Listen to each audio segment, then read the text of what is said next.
19 June 1977 Jamalpur মহকুমা সহ দেশের বিভিন্ন অঞ্চলে বন্যা পরিস্থিতির অবনতি হয়েছে। বিস্তীর্ণ এলাকা পানিতে ডুবে গেছে, তলিয়ে গেছে ক্ষেতের ফসল। পরিস্থিতি মোকাবিলায় সংশ্লিষ্ট কর্তৃপক্ষকে যথাযথ ব্যবস্থা গ্রহণের নির্দেশ দেন প্রেসিডেন্ট জিয়াউর রহমান। তিনি বন্যা পরিস্থিতির সার্বক্ষণিক খোঁজ খবর রাখছেন। 19 জুন 1977 প্রেসিডেন্ট জিয়াউর রহমানের উদ্যোগ ও আগ্রহে চলতি বছর 1,07,000 মন ধান ও গম বীজ উৎপাদনের লক্ষ্যে বাংলাদেশ কৃষি উন্নয়ন সংস্থা BADC একটি বীজ বর্ধন প্রকল্প হাতে নিয়েছে। বিশ্বব্যাংকের অর্থায়নে এ প্রকল্পের আওতায় দেশের সংস্থাটির 20টি বীজ বর্ধন খামারে এ বীজ তৈরি করা হবে। 19 জুন 1978 8 মাসের মধ্যে তৃতীয়বারের মতো মানিকগঞ্জের নিভৃত গ্রাম নবগ্রামে এক জনসভায় অংশ নিয়ে প্রেসিডেন্ট জিয়াউর রহমান বলেন, দেশে ব্যক্তি স্বার্থ ও সুবিধাবাদের রাজনীতির দিন শেষ হয়ে গেছে।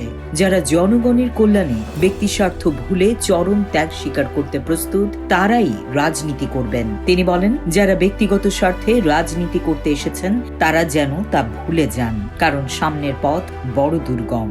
জনগণের জন্য ত্যাগ স্বীকার করতে সবাইকে প্রস্তুত থাকতে হবে।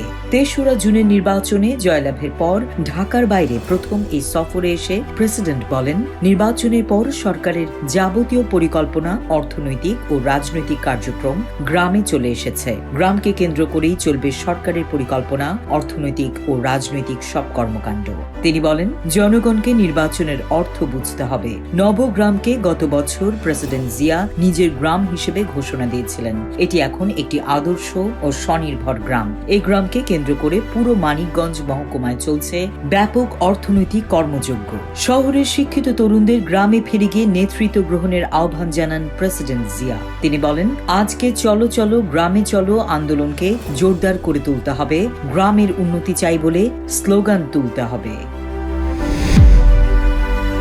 19 জুন 1979 প্রেসিডেন্ট জিয়াউর রহমানের কূটনৈতিক সাফল্য। আগামী 22 জুন থেকে পাকিস্তান গমনেচ্ছু অবাঙালিদের দেশে পাঠানো শুরু হবে। প্রথম দফায় 1800 অবাঙালিকে নিয়ে হিজবুল বহর সেদিন পাকিস্তানের উদ্দেশ্যে চট্টগ্রাম বন্দর ত্যাগ করবে। উল্লেখ্য, পাকিস্তান গমনেচ্ছু অবাঙালিদের সংখ্যা প্রায় 4 লাখ।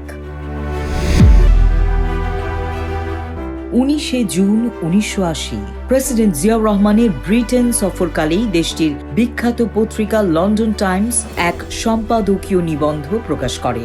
এতে প্রেসিডেন্ট জিয়াউর রহমান সরকারের স্বনির্ভর কর্মসূচির প্রশংসা করে বলেছে, প্রেসিডেন্ট জিয়া মিথ্যা আশা ও অর্থহীন বিবাদ বিষাদ থেকে দেশকে মোটামুটি দূরে সরিয়ে নিয়েছেন। লন্ডন টাইমস বলেছে, এর মাধ্যমে প্রেসিডেন্ট জিয়া জাতির সমর্থন লাভ করেছেন, যা এশিয়ার আর কোনো সামরিক শাসক পারেননি।